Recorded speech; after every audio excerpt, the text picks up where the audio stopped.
Chapter 27.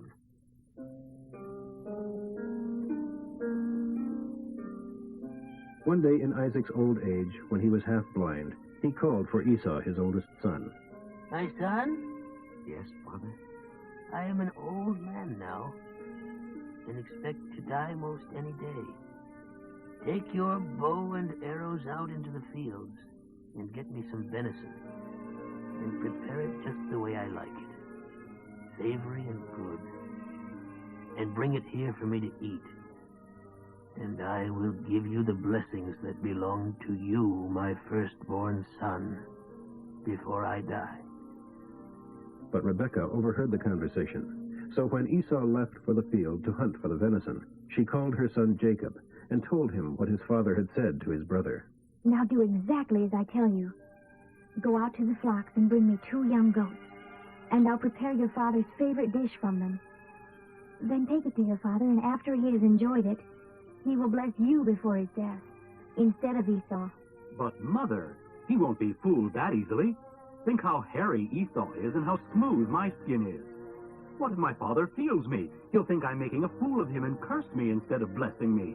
Let his curses be on me, dear son. Just do what I tell you. Go out and get the goats.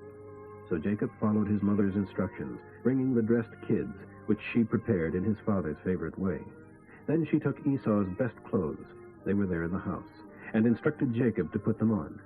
And she made him a pair of gloves from the hairy skin of the young goats, and fastened a strip of the hide around his neck. Then she gave him the meat with its rich aroma, and some fresh baked bread. Jacob carried the platter of food into the room where his father was lying. Father? Yes? Who is it, my son? Esau or Jacob? It's Esau, your oldest son. I've done as you told me to. Here is the delicious venison you wanted. Sit up and eat it, so that you will bless me with all your heart. How were you able to find it so quickly, my son? Because Jehovah, your God, put it in my path. Come over here. I want to feel you and be sure it really is Esau. Jacob goes over to his father. He feels him. The voice is Jacob's, but the hands are Esau's. The ruse convinces Isaac, and he gives Jacob his blessings. Are you really Esau? Yes, of course. Then bring me the venison, and I will eat it, and bless you with all my heart. Jacob takes it over to him, and Isaac eats. He also drinks the wine Jacob brings him. Come here and kiss me, my son. Jacob goes over and kisses him on the cheek. Isaac sniffs his clothes and finally seems convinced. The smell of my son is the good smell of the earth and fields that Jehovah has blessed. May God always give you plenty of rain for your crops, and good harvest of grain, and new wine. May many nations be your slaves. Be the master of your brothers. May all your relatives bow low before you. Cursed are all who curse you, and blessed are all who bless you. As soon as Isaac has blessed Jacob, and almost before Jacob leaves the room, Esau arrives coming in from his hunting. He also has prepared his father's favorite dish and brings it to him. Here I am, Father, with the venison. Sit up and eat it, so that you can give me your finest blessings. Who is it? Why, it's me, of course. Esau, your oldest son. Isaac begins to tremble noticeably.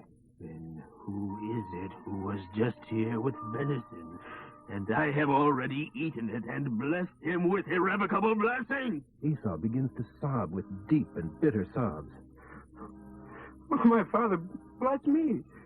Bless me, too. Your brother was here and tricked me and has carried away your blessing. No wonder they call him the cheater. For he took my birthright, and now he has stolen my blessing. Oh, haven't you saved even one blessing for me?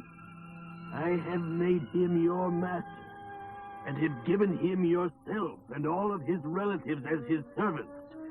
I have guaranteed him abundance of grain and wine. What is there left to give? Not one blessing left for me? Oh, my father, Bless me too. Isaac says nothing as Esau weeps. Yours will be no life of ease and luxury, but you shall hew your way with your sword. For a time you will serve your brother, but you will finally shake loose from him and be free. So Esau hated Jacob because of what he had done to him. He said to himself, My father will soon be gone, and then I will kill Jacob.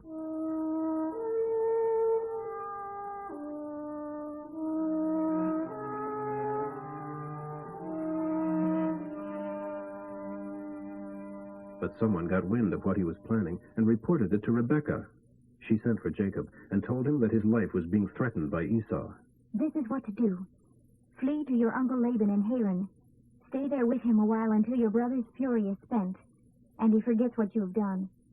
Then I will send for you. For why should I be bereaved of both of you in one day?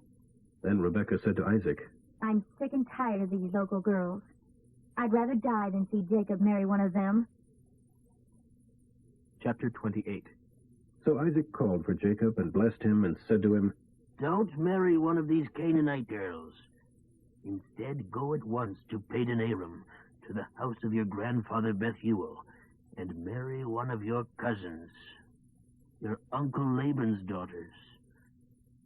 God Almighty bless you and give you many children. May you become a great nation of many tribes. May God pass on to you and to your descendants the mighty blessings promised to Abraham. May you own this land where we now are foreigners, for God has given it to Abraham. So Isaac sent Jacob away, and he went to Padan Aram to visit his uncle Laban, his mother's brother, the son of Bethuel the Aramean. Esau realized that his father despised the local girls, and that his father and mother had sent Jacob to Padan Aram with his father's blessing to get a wife from there, and that they had strictly warned him against marrying a Canaanite girl, and that Jacob had agreed and had left for Padan Aram. So Esau went to his uncle Ishmael's family and married 2 additional wives from there, besides the wives he already had. One of these new wives was Mahalath, the sister of Nebaioth, and daughter of Ishmael, Abraham's son. So Jacob left Beersheba and journeyed toward Haran.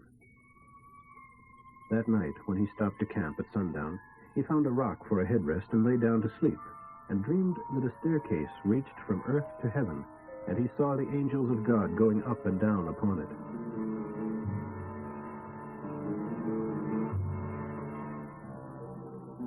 At the top of the stairs stood the Lord. I am Jehovah, he said, the God of Abraham, and of your father Isaac. The ground you are lying on is yours. I will give it to you, and to your descendants. For you will have descendants as many as dust.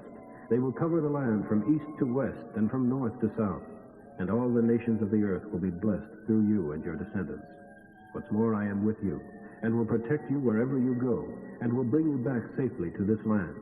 I will be with you constantly, until I have finished giving you all I am promising. Then Jacob woke up.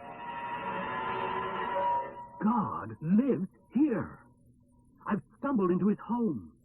This is the awesome entrance to heaven. The next morning he got up very early and set his stone headrest upright as a memorial pillar and poured olive oil over it. He named the place Bethel, House of God, though the previous name of the nearest village was Luz. And Jacob vowed this vow to God. If God will help and protect me on this journey, and give me food and clothes, and will bring me back safely to my father, then I will choose Jehovah as my God, and this memorial pillar shall become a place for worship. And I will give you back 1/10 of everything you give me. Chapter 29. Jacob traveled on, finally arriving in the land of the east. He saw in the distance 3 flocks of sheep lying beside a well in an open field, waiting to be watered. But a heavy stone covered the mouth of the well. The custom was that the stone was not removed until all the flocks were there. After watering them, the stone was rolled back over the mouth of the well again. Jacob went over to the shepherds and asked them where they lived. At Haran, Do you know a fellow there named Laban, the son of Nahor? We sure do. How is he? He's well and prosperous. Look, there comes his daughter, Rachel, with the sheep. Why don't you water the flock so they can get back to grazing? They'll be hungry if you stop so early in the day. We don't roll away the stone and begin the watering until all the flocks and shepherds are here. As this conversation was going on, Rachel arrived with her father's sheep, for she was a shepherdess. And because she was his cousin, the daughter of his mother's brother, and because the sheep were his uncle's, Jacob went over to the well and rolled away the stone and watered his uncle's flock. Then Jacob kissed Rachel and started crying. He explained about being her cousin on her father's side, and that he was her Aunt Rebekah's son.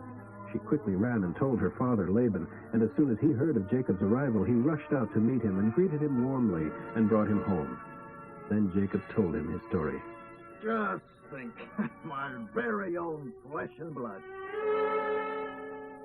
After Jacob had been there about a month, Laban said to him one day, Just because we are relatives is no reason for you to work for me without pay. How much do you want?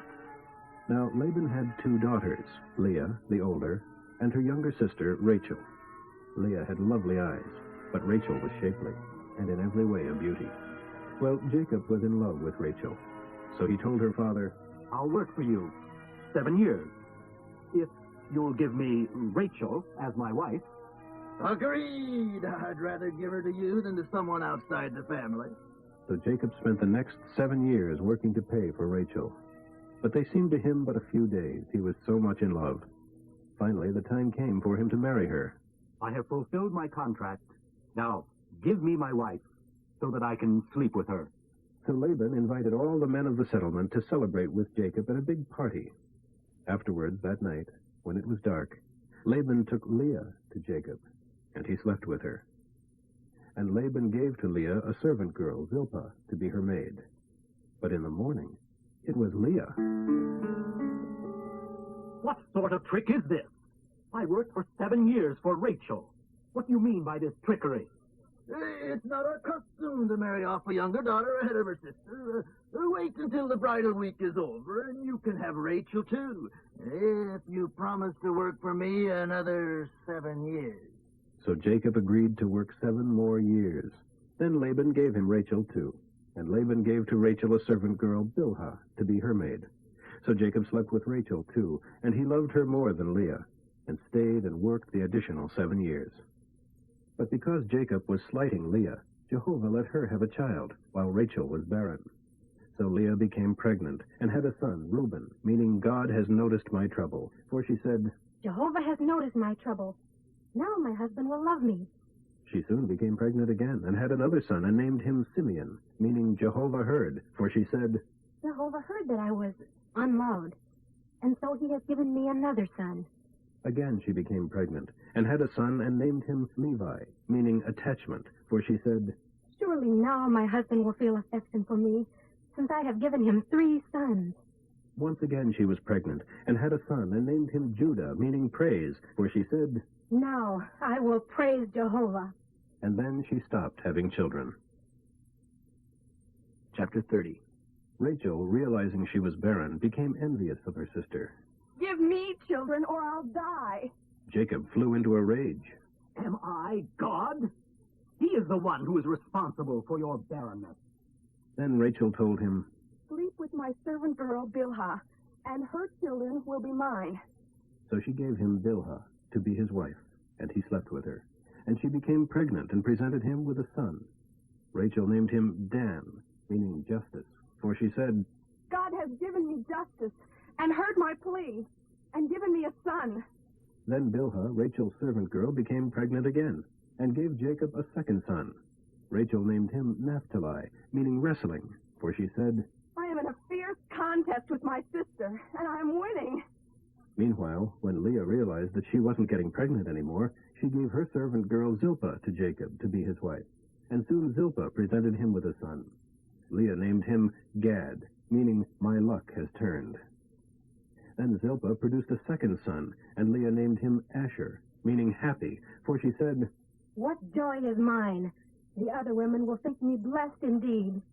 One day during the wheat harvest, Reuben found some mandrakes growing in a field and brought them to his mother Leah. Rachel begged Leah to give some of them to her, but Leah angrily replied, Wasn't it enough to steal my husband? And now will you steal my son's mandrakes, too? Rachel said sadly. He will sleep with you tonight because of the mandrakes. That evening, as Jacob was coming home from the fields, Leah went out to meet him. You must sleep with me tonight, for I am hiring you with the mandrakes my son has found. So he did. And God answered her prayers, and she became pregnant again, and gave birth to her 5th son. She named him Issachar, meaning wages, for she said, God has repaid me for giving my slave girl to my husband. Then once again she became pregnant with a 6th son. She named him Zebulun, meaning gifts, for she said, God has given me good gifts for my husband. Now he will honor me, for I have given him 6 sons.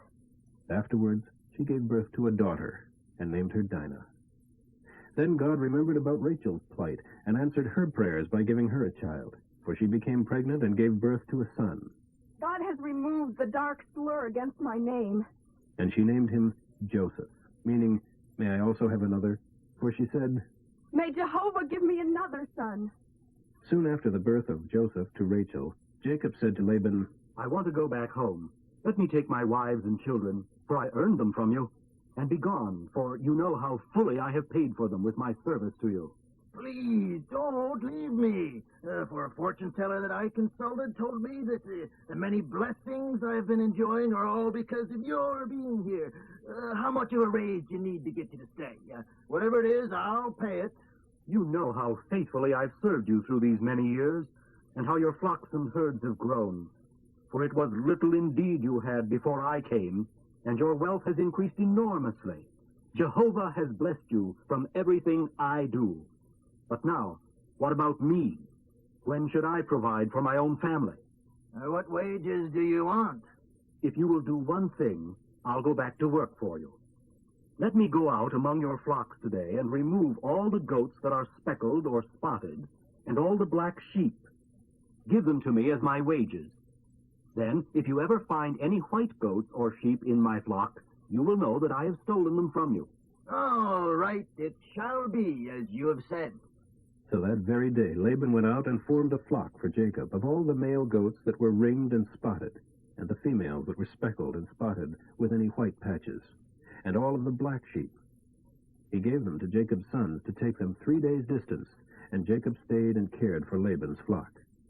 Then Jacob took fresh shoots from poplar, almond, and plane trees, and peeled white streaks in them, and placed these rods beside the watering troughs, so that the flocks would see them when they came to drink, for that is when they mated. So the flocks mated before the white-streaked rods, and their offspring were streaked and spotted, and Jacob added them to his flock. Then he divided out the ewes from Laban's flock, and segregated them from the rams, and let them mate only with Jacob's black rams. Thus he built his flocks from Laban's. Moreover, he watched for the stronger animals to mate, and placed the peeled branches before them, but didn't with the feebler ones. So the less healthy lambs were Laban's, and the stronger ones were Jacob's. As a result, Jacob's flocks increased rapidly, and he became very wealthy, with many servants, camels, and donkeys. Chapter 31. But Jacob learned that Laban's sons were grumbling. He owes everything he owns to our father. All his wealth is at our father's expense. Soon Jacob noticed a considerable cooling in Laban's attitude towards him. Jehovah now spoke to Jacob and told him, Return to the land of your fathers, and to your relatives there, and I will be with you. So one day Jacob sent for Rachel and Leah to come out to the field where he was with the flocks, to talk things over with them. Your father has turned against me, and now the God of my fathers has come and spoken to me. You know how hard I've worked for your father, but he has been completely unscrupulous, and has broken his wage contract with me again and again and again. But God has not permitted him to do me any harm. For if he said the speckled animals would be mine, then all the flock produced speckled. And when he changed and said I could have the streaked ones, then all the lambs were streaked. In this way, God has made me wealthy at your father's expense. And at the mating season, I had a dream, and saw that the he-goats mating with the flock were streaked, speckled, and mottled. Then, in my dream, the angel of God called to me and told me that I should make the white nanny goats with streaked, speckled, and mottled he-goats. For I have seen all that Laban has done to you, the angel said. I am the God you met at Bethel, he continued, the place where you anointed the pillar and made a vow to serve me. Now leave this country and return to the land of your birth. That's fine with us. There's nothing for us here. None of our father's wealth will come to us anyway. He has reduced our rights to those of foreign women. He sold us, and what he received for us has disappeared. The riches God has given you from our father were legally ours and our children's to begin with. So go ahead and do whatever God has told you to. So, one day, while Laban was out shearing sheep, Jacob set his wives and sons on camels and fled without telling Laban his intentions. He drove the flocks before him. Jacob's flocks he had gotten there at Padan Aram, and took everything he owned and started out to return to his father Isaac in the land of Canaan.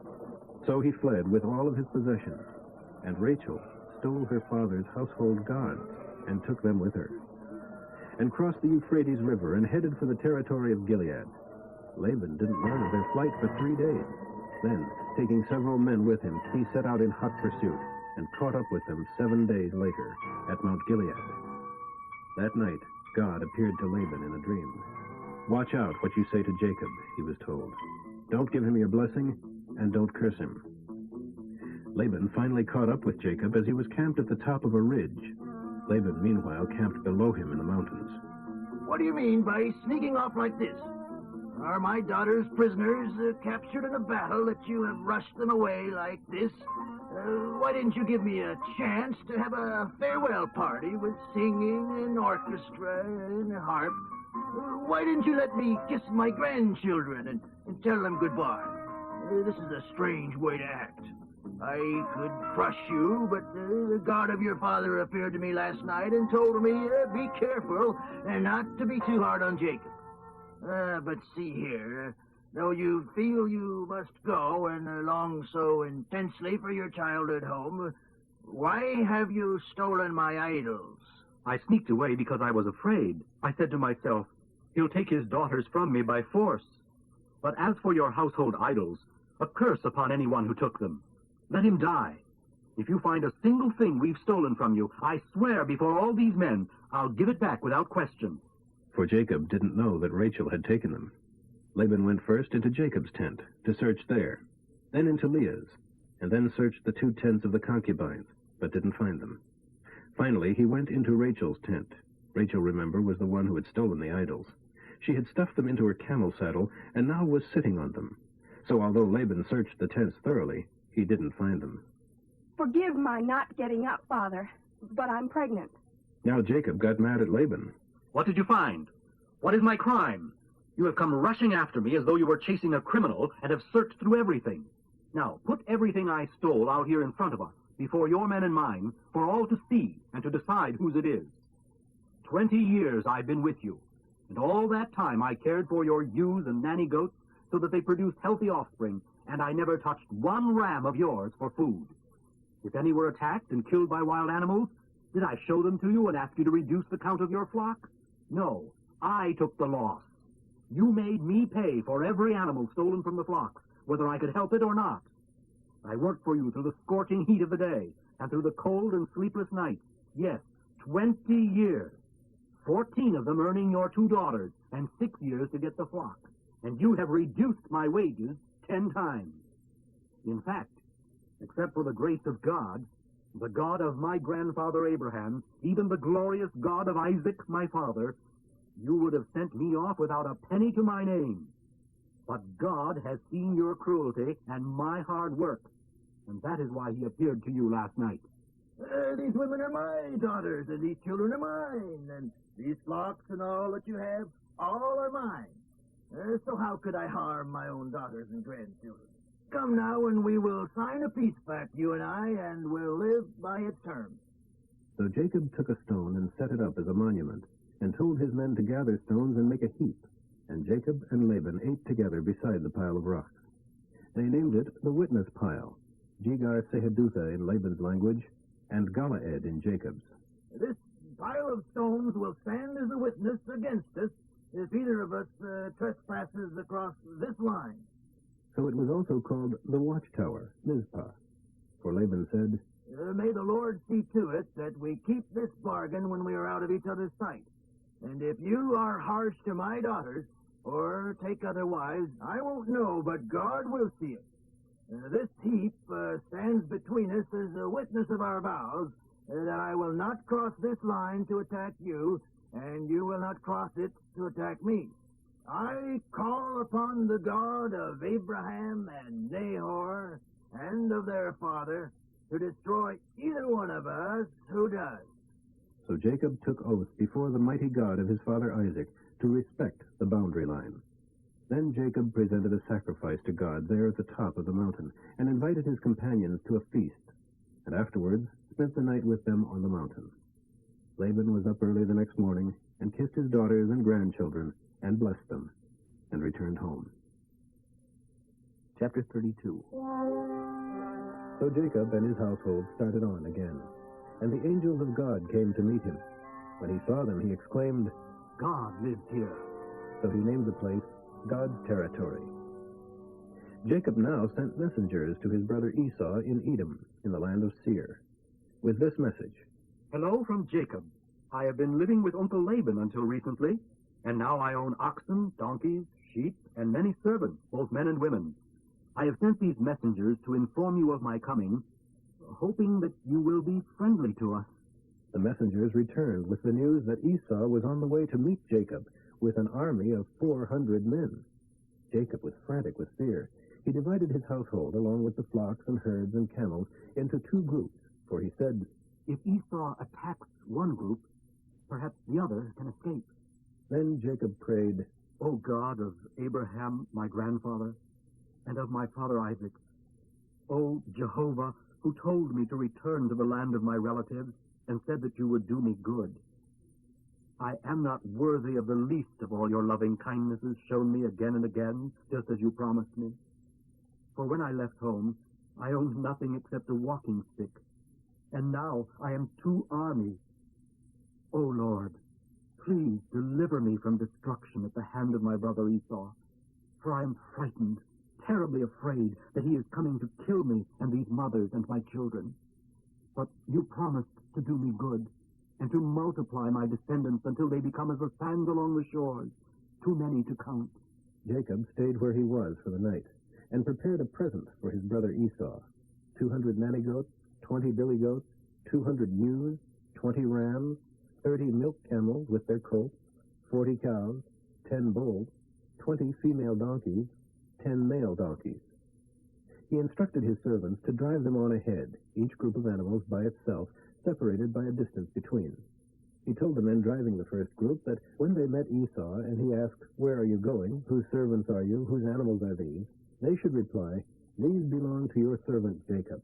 They are a present for his master Esau. He is coming right behind us. Jacob gave the same instructions to each driver, with the same message. Jacob's strategy was to appease Esau with the presents before meeting him face to face. Perhaps he will be friendly to us. So the presents were sent on ahead, and Jacob spent that night in the camp.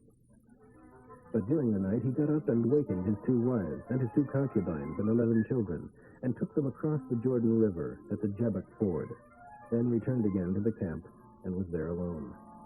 And a man wrestled with him until dawn, and when the man saw that he couldn't win the match, he struck Jacob's hip and knocked it out of joint at the socket. Then the man said, Let me go, for it is dawn. I will not let you go until you bless me. What is your name? Jacob. It isn't anymore. It is Israel, one who has power with God. Because you have been strong with God, you shall prevail with men. What is your name? No, you mustn't ask. The man told him, and he blessed him there. Jacob named the place Peniel, the face of God, for he said, I have seen God face to face, and yet my life is spared. The sun rose as he started on, and he was limping because of his hip. That is why the people of Israel still do not eat the sciatic muscle where it attaches to the hip. Chapter 33. Then, far in the distance, Jacob saw Esau coming with his 400 men. Jacob now arranged his family into a column, with his 2 concubines and their children at the head, Leah and her children next, and Rachel and Joseph last. Then Jacob went on ahead. As he approached his brother, he bowed low 7 times before him. And then Esau ran to meet him and embraced him affectionately and kissed him, and both of them were in tears. Then Esau looked at the women and children and asked, Who are these people with you? My children. Then the concubines came forward with their children and bowed low before him. Next came Leah with her children and bowed, and finally Rachel and Joseph came and made their bows. And what were all the flocks and herds I met as I came? They are my gift to curry your favor. Brother, I have plenty. Keep what you have. No, but please accept them. For what a relief it is to see your friendly smile. I was as frightened of you as though approaching God. Please take my gifts, for God has been very generous to me, and I have enough. So Jacob insisted, and finally Esau accepted them. Well, let's be going. My men and I will stay with you and lead the way. As you can see, some of the children are small, and the flocks and herds have their young. And if they are driven too hard, they will die. So you go on ahead of us, and we'll follow at our own pace and meet you at Seir. Well, at least let me leave you some of my men to assist you and be your guides. No, we'll get along just fine. Please, do as I suggest. So Esau started back to Seir that same day. Meanwhile, Jacob and his household went as far as Succoth. There he built himself a camp with pens for his flocks and herds. That is why the place is called Succoth, meaning huts. Then they arrived safely at Shechem in Canaan and camped outside the city. He bought the land he camped on from the family of Hamor, Shechem's father, for 100 pieces of silver. And there he erected an altar and called it El Elohi Israel, the altar to the God of Israel.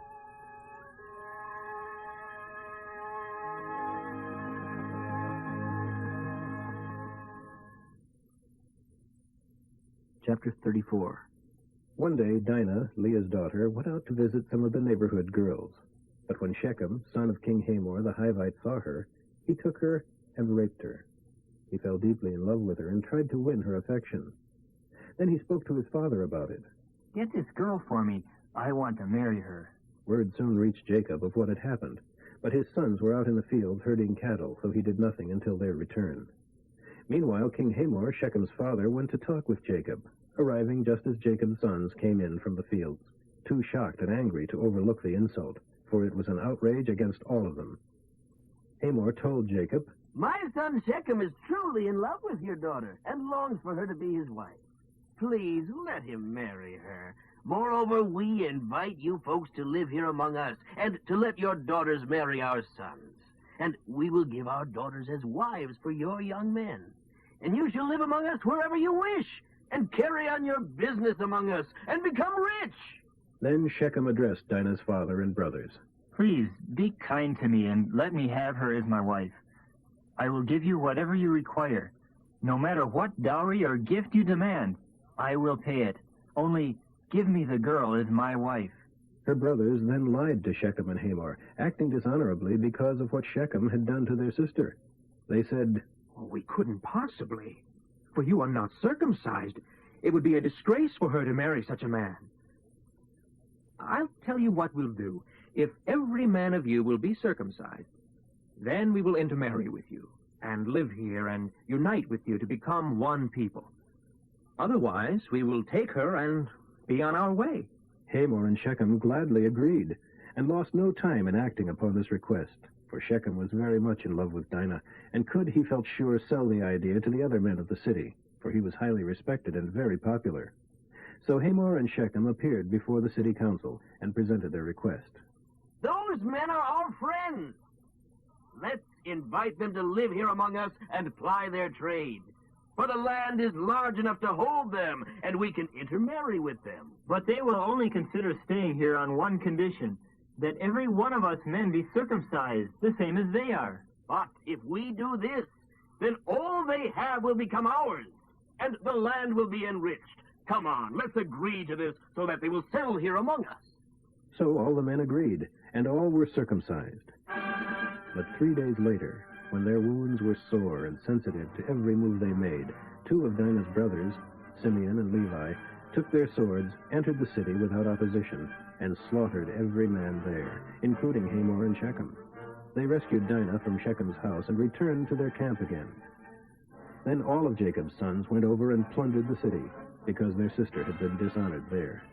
They confiscated all the flocks and herds and donkeys, everything they could lay their hands on, both inside the city and outside in the fields, and took all the women and children, and wealth of every kind. Then Jacob said to Levi and Simeon, You have made me stink among all the people of this land, all the Canaanites and Perizzites. We are so few that they will come and crush us, and we will all be killed. Should he treat our sister like a prostitute?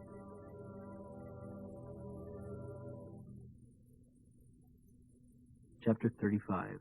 Move on to Bethel now and settle there, God said to Jacob, and build an altar to worship the God who appeared to you when you fled from your brother Esau.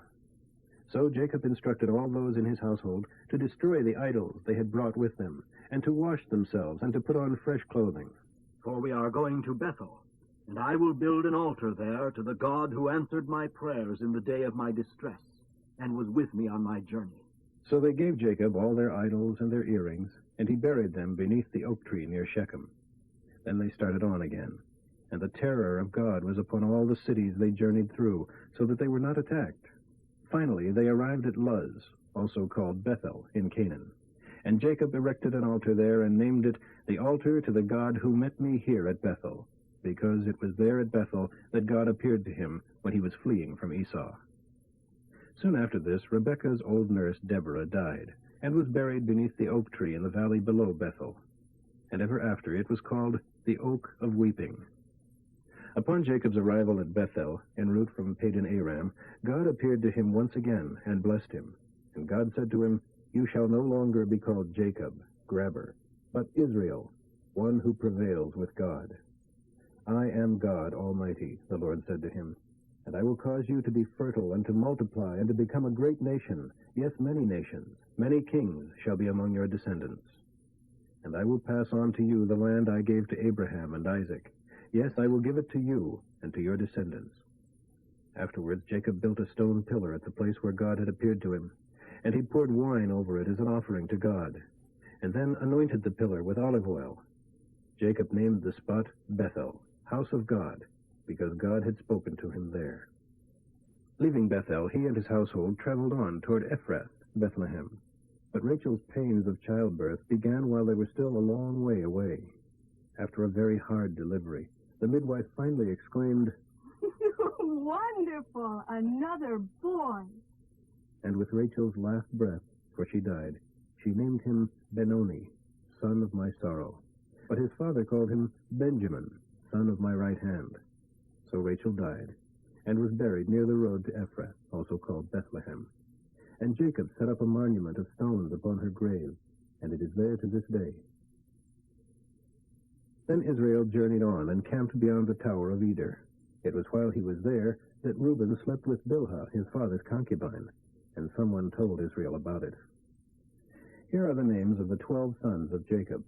The sons of Leah, Reuben, Jacob's oldest child, Simeon, Levi, Judah, Issachar, Zebulun.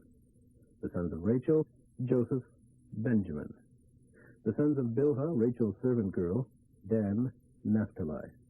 The sons of Zilpah, Leah's servant girl, Gad, Asher. All these were born to him at Padan Aram. So Jacob came at last to Isaac, his father, at Mamre in Kiriath Arba, now called Hebron, where Abraham too had lived. Isaac died soon afterwards, at the ripe old age of 180, and his sons Esau and Jacob buried him. Chapter 36. Here is a list of the descendants of Esau, also called Edom. Esau married 3 local girls from Canaan: Ada, daughter of Elon the Hethite; Oholibamah, daughter of Anah and granddaughter of Zibeon the Hivite; Basemath, his cousin, she was a daughter of Ishmael, the sister of Nebaioth.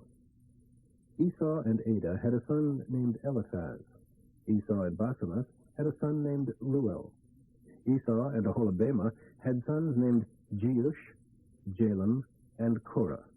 All these sons were born to Esau in the land of Canaan. Then Esau took his wives, children, household servants, cattle, and flocks, all the wealth he had gained in the land of Canaan, and moved away from his brother Jacob to Mount Seir, for there was not land enough to support them both because of all their cattle. Here are the names of Esau's descendants, the Edomites, born to him in Mount Seir. Descended from his wife Adah, born to her son Eliphaz, were Teman, Omar, Zepho, Gatam, Kenaz, Amalek, born to Timnah, Eliphaz's concubine. Esau also had grandchildren from his wife Basemath, born to her son Ruel, were Nahath, Zerah, Shammah, Mizah. Esau's grandchildren became the heads of clans, as listed here: the clan of Teman, the clan of Omar, the clan of Zepho, the clan of Kenaz, the clan of Korah, the clan of Gatam, the clan of Amalek. The above clans were the descendants of Eliphaz, the oldest son of Esau and Adah. The following clans were the descendants of Ruel, born to Esau and his wife Basemath while they lived in Canaan: the clan of Nahath, the clan of Zerah, the clan of Shammah, the clan of Mizah. And these are the clans named after the sons of Esau and his wife Oholibamah, daughter of Anah: the clan of Jeush, the clan of Jalem, the clan of Korah. These are the names of the tribes that descended from Seir the Horite, one of the native families of the land of Seir: the tribe of Lotan, the tribe of Shobal, the tribe of Zibeon, the tribe of Anah, the tribe of Dishan, the tribe of Ezer, the tribe of Dishan. The children of Lotan, the son of Seir, were Horai and Heman. Lotan had a sister, Timnah. The children of Shobal, Alvan, Manahath, Ebal, Shepho, Onam. The children of Zibeon, Ea, Anah. This is the boy who discovered a hot springs in the wasteland while he was grazing his father's donkeys. The children of Anah, Dishan, Oholibamah. The children of Dishan, Hemdan, Eshban, Ithran, Chiran. The children of Ezer, Bilhan, Zaavan, Achan. The children of Dishan, Uz, Aran. These are the names of the kings of Edom before Israel had her first king: King Bela, son of Beor, from Dinhabah in Edom, succeeded by King Jobab, son of Zerah, from the city of Basra, succeeded by King Husham, from the land of the Temanites, succeeded by King Hadad, son of Bedad, the leader of the forces that defeated the army of Midian when it invaded Moab. His city was Abus, succeeded by King Samlah from Masrekah, succeeded by King Shaul from Rehoboth by the river, succeeded by King Baal-Hanan, son of Akbor, succeeded by King Hadad from the city of Pau. King Hadad's wife was Mehetabel, daughter of Matred, and granddaughter of Mezahab. Here are the names of the sub-tribes of Esau living in the localities named after themselves: the clan of Timnah, the clan of Alva, the clan of Jepheth, the clan of Oholibamah, the clan of Elah, the clan of Pinon, the clan of Kenaz, the clan of Teman, the clan of Mibzar, the clan of Magdeel, the clan of Iram. These, then, are the names of the sub-tribes of Edom, each giving its name to the area it occupied. All were Edomites, descendants of Esau. Chapter 37.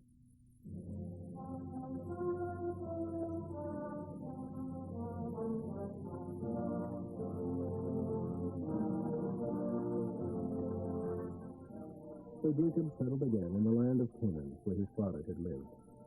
Jacob's son Joseph was now 17 years old. His job, along with his half-brothers, the sons of his father's wives Bilhah and Zilpah, was to shepherd his father's flock. But Joseph reported to his father some of the bad things they were doing. Now, as it happened, Israel loved Joseph more than any of his other children, because Joseph was born to him in his old age. So one day Jacob gave him a special gift, a brightly colored coat. His brothers, of course, noticed their father's partiality and consequently hated Joseph. They couldn't say a kind word to him. One night, Joseph had a dream and promptly reported the details to his brothers, causing even deeper hatred.